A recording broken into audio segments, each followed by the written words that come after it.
যে কোনো মূল্যে বাস্তবায়িত হবে বহুল প্রতীক্ষিত তিস্তা মহাপরিকল্পনা। ভারতের সাথে চুক্তি ঝুলে থাকায় এবার চীনের সহায়তায় বড় পদক্ষেপ নিল সরকার।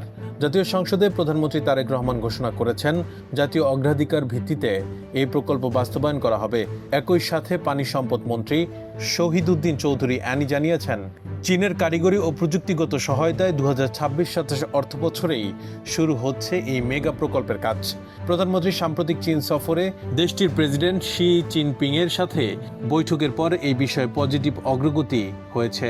প্রায় 9,150 কোটি টাকার এই মহাপরিকল্পনার প্রথম ধাপে চীন থেকে ঋণ নেওয়া হবে প্রায় 6,700 কোটি টাকা। এই প্রকল্পের আওতায় 110 কিলোমিটার নদী শাসন, 110 কিলোমিটার ড্রেজিং এবং 224 কিলোমিটার বন্যা নিয়ন্ত্রণ বাঁধ নির্মাণ করা হবে। ফলে উপকৃত হবে উত্তর অঞ্চলের প্রায় 2 কোটি মানুষ। তবে এই প্রকল্পে চীনের সম্পৃক্ততা নিয়ে আঞ্চলিক ভূ রাজনীতিতে তৈরি হয়েছে নতুন মাত্রা।